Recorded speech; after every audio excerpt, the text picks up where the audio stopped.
Il existe dans la nature une plante intrigante, unique et magique.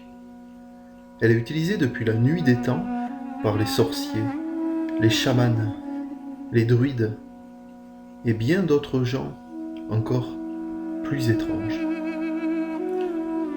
Suivez-moi, je vous emmène à sa découverte et je vais vous en dévoiler quelques-uns de ses secrets profonds au travers de ses grandes propriétés, mais aussi de ses légendes. De son nom exact, Polygonatum, cette plante vivace se trouve en particulier dans les sous-bois riches et humides, à l'abri du soleil direct, au fond des forêts. Elles sont reconnaissables à leurs grandes tiges en forme d'arc ou de lune, avec un feuillage symétrique d'un vert presque luisant. Ces fleurs sont des petites clochettes blanches, retombantes, très similaires aux clochettes du muguet. D'ailleurs, certains l'appellent le muguet du pauvre. Et ces petits fruits sont des baies d'un bleu profond, comme des myrtilles qui prennent une teinte noire intense en fin de saison. Son nom, le sceau de Salomon, viendrait de la trace laissée sur son rhizome ou sa racine lorsqu'une tige fanée s'en décroche, comme un tampon de cire sur une enveloppe contenant un message spécial du roi.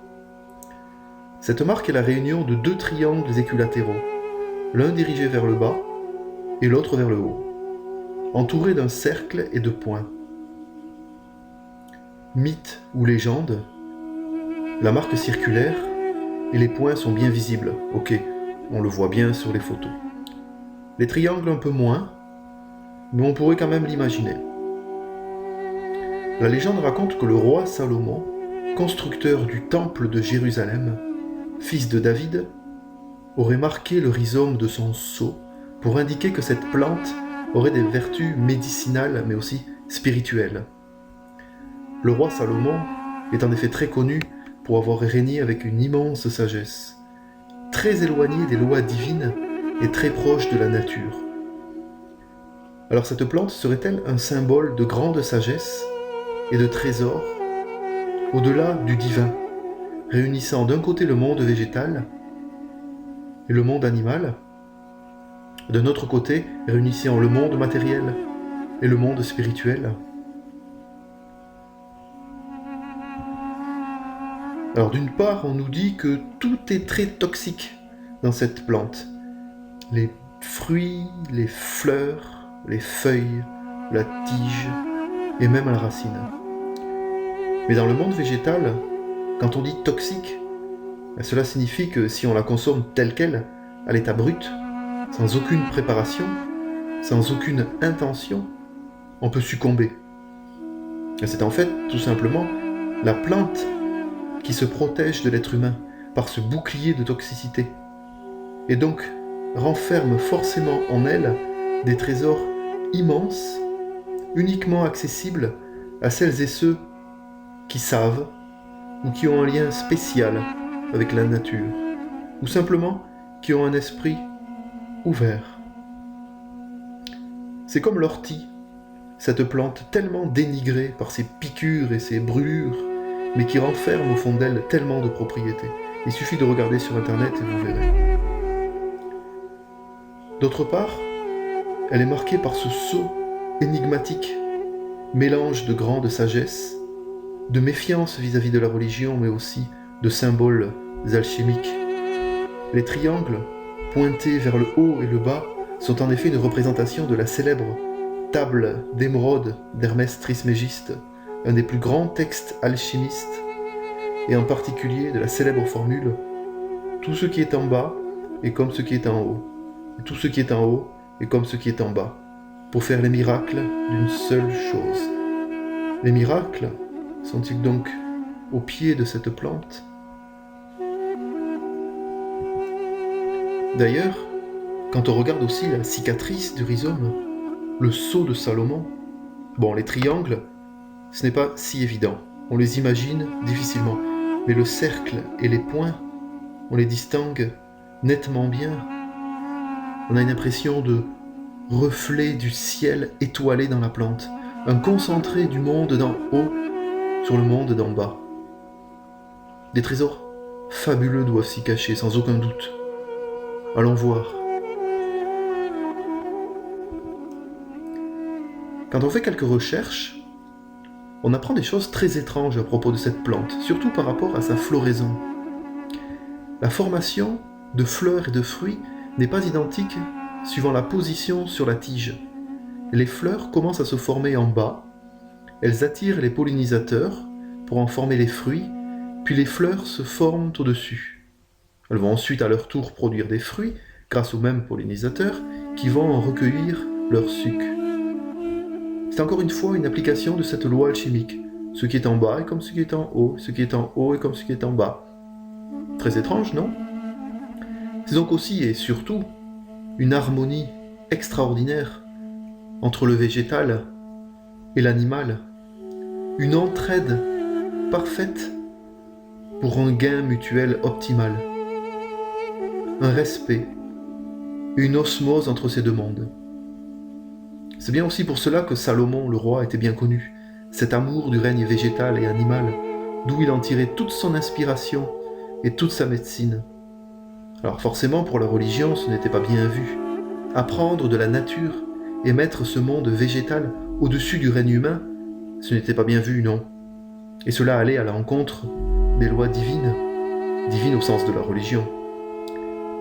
Il y a donc un premier message derrière tout cela, un message d'harmonie globale, avec pour origine la nature et le monde végétal, à l'origine de tout, de la vie et de la médecine pour tous les vivants, et peut-être aussi bien au-delà. Alors vous le voyez bien, comme pour l'ortie, dire uniquement que c'est une espèce toxique, néfaste, c'est quand même un peu rapide. Continuons, et regardons maintenant les symbolismes de cette étoile à 6 branches. Le sceau de Salomon, c'est bien sûr l'étoile de David, symbole du judaïsme, qui représente le sacré, le secret et la connaissance. Ce signe que l'on appelle aussi l'hexagramme existait bien avant les religions dites modernes et dans beaucoup de civilisations sur tous les continents. On l'a vu d'une part, c'est la réunion de ce qui est en bas avec ce qui est en haut, du macrocosme et du microcosme, mais aussi du matériel et du spirituel. Et d'autre part, la réunion de ces deux triangles, c'est la fusion des 4 éléments, que sont le feu, l'eau, l'air et la terre. La fusion pour en faire quoi? Le 5e, bien sûr. Le 5e élément, c'est la quintessence, la quintessence divine, l'éther des sages. Et c'est à partir de cet élément, le 5, qui, uni à l'unité, au 1, nous donne le numéro 6. 5 plus 1 égale 6, les 6 branches de l'étoile, qui représentent le cycle parfait à l'origine du monde. Seul celui qui maîtrise ces 4 éléments peut accéder à cet état. C'est la véritable force divine. En effet, celui qui est fort et celui qui maîtrise le F du feu, le O de l'eau, le R de l'air et le T de la terre.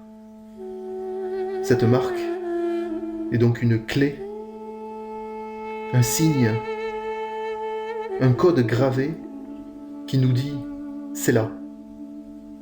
Mais en secret, dans cette plante, sur elle, sous elle, c'est ici, le trésor est là.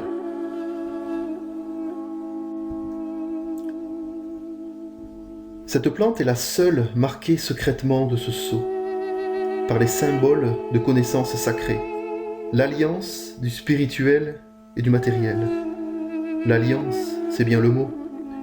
L'arche d'alliance, issue du temple de Jérusalem, construit par le roi Salomon, bien donc le revoilà, et l'arche comme la forme de cette plante. Coïncidence ? Bizarre, non ? L'arche d'alliance est donc symbolisée par cette plante, il n'y a pas de doute. Elle est donc ce lien qui permettrait de transcender le matériel, de le transmuter en une essence divine au sens parfait, pure, au-delà de toutes les lois, même religieuses. Mais c'est bien cela que le roi Salomon aurait trouvé. Le pouvoir absolu matérialisé par l'arche d'alliance, le sceau de Salomon. On est bien dans l'alchimie profonde, le mariage de la lune et du soleil pour enfanter l'enfant roi.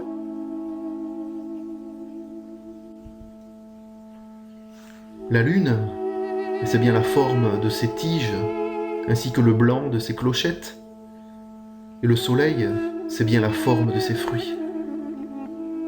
La dualité du monde, le bien et le mal, le féminin et le masculin, marqués par la symétrie parfaite des feuilles sur sa tige et de l'harmonie du blanc et du noir par les clochettes et les fruits qui se mélangent aussi dans leur formation particulière, on l'a vu. Tout est là, les messages sont clairs. Le symbole de Pâques y est même gravé. Les clochettes blanches représentent la lune, et donc les cloches qui sonnent avec les fruits ronds représentant eux le soleil, par la boule qui vient taper sur les parois des cloches. C'est bien pour cela que les fleurs et les fruits se mélangent. La cloche doit sonner. Ce sont les fruits qui la font sonner et indiquer que c'est ici. D'ailleurs, vous allez voir dans la légende que je vais vous raconter, on y fait allusion. Comme les cloches partent de Pâques pour indiquer un heureux événement, la plante nous indique là, encore une fois, qu'il y a quelque chose à cet endroit. Un heureux trésor, en préparation, issu de la lune et du soleil, et vous allez voir, on va en reparler bizarrement au travers de la légende.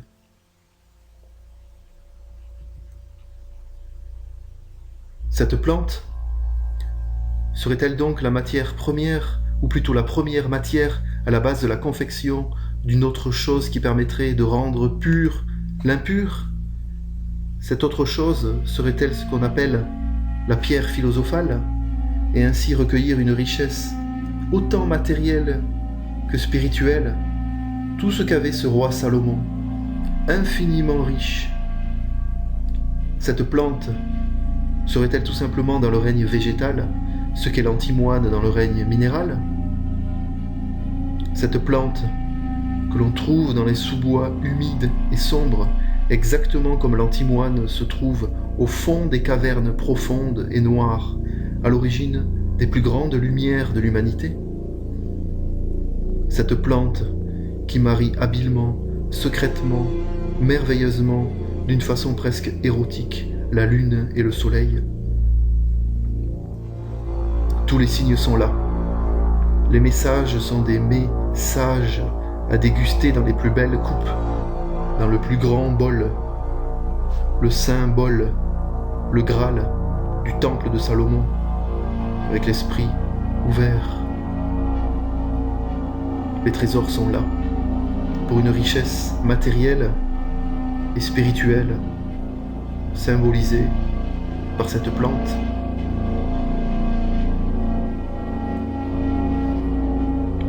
Ce n'est donc pas étonnant que cette mystérieuse plante soit utilisée encore aujourd'hui dans les processions druidiques et chamaniques pour à la fois capter les puissances de la nature et des esprits environnants, mais aussi pour soigner, pour protéger et repousser les forces démoniaques.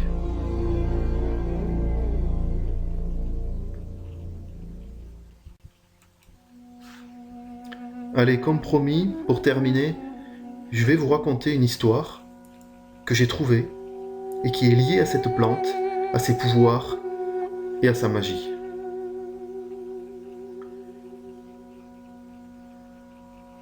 Un vieil homme vivait seul à la campagne avec ses 3 filles suite au décès de sa femme. Un jour, il décida d'aller en ville pour faire des affaires et promit d'en rapporter des cadeaux à ses filles. Une robe pour l'aînée, une trousse de toilette pour la cadette et du muguet pour la plus jeune. Malheureusement, tellement pressé de rentrer et de les retrouver, il en oublia le muguet. La nuit commençait à tomber et il était impossible de faire demi-tour. En traversant les bois, il remarqua une plante qui ressemblait fortement à ce muguet, avec des petites clochettes blanches, et soulagé, décida d'en ramasser un bouquet. D'un seul coup, venu de nulle part, il aperçut un serpent jaillir, lui demandant en sifflotant « Que fais-tu dans mon domaine ?» Le brave homme raconta son histoire, qui voulait rapporter un cadeau à ses 3 filles. Mais le serpent répondit « Si tu ne veux pas que je vienne dans ta maison t'étouffer dans ton sommeil, ramène-moi une de tes filles. Va et reviens ici, même avant la fin de la nuit. » Lorsqu'il arriva à sa maison, ses filles l'accueillirent avec grande joie. Mais l'homme ne put s'empêcher de pleurer. Il raconta son histoire à ses filles et leur demanda si l'une d'entre elles voulait bien venir avec lui. L'aînée refusa, ainsi que la cadette, mais la Benjamine accepta, lui expliquant que le cadeau, à l'origine, était pour elle. Ils partirent donc pour les bois et rencontrèrent un vieillard sur un sentier, seul et peu rassuré de traverser ce territoire hostile, qui leur demanda de les accompagner. Il dit s'appeler Salomon. L'homme et sa fille acceptèrent, lui racontèrent leur histoire et partirent à l'endroit où il avait ramassé les fleurs.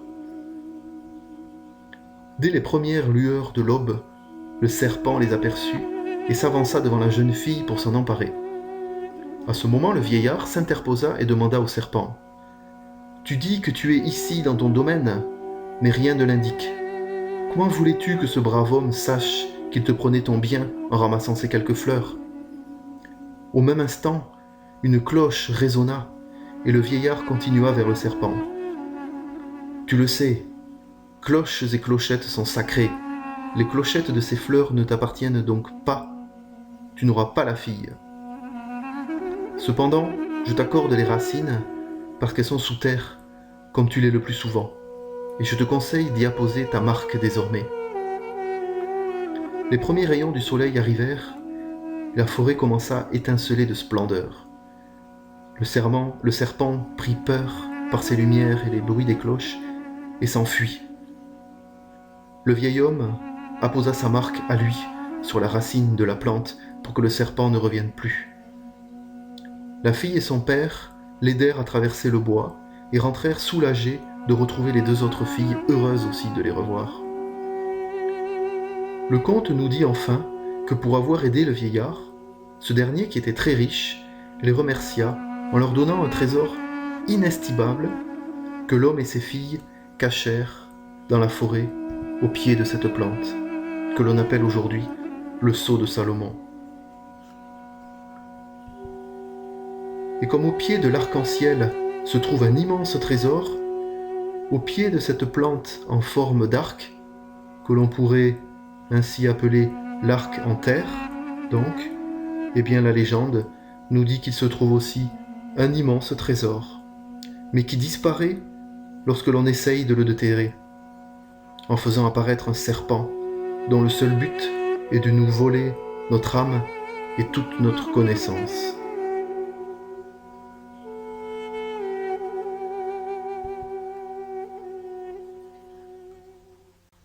Alors, la prochaine fois que vous vous promènerez dans la nature, dans les bois, regardez sous les talus, au pied des vieux arbres, et en cherchant bien, ou plutôt sans la chercher, vous en croiserez à tous les coups.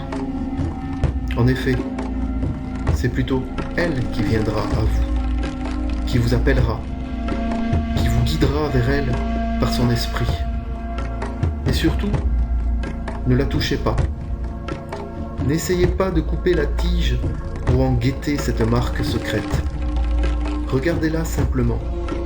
Admirez son paisible feuillage, sa belle forme d'arc en terre, ses clochettes blanches ou ses fruits noirs. Apportez-lui toute votre compassion et votre humilité. Elle vous le rendra au centuple et vous dévoilera son trésor.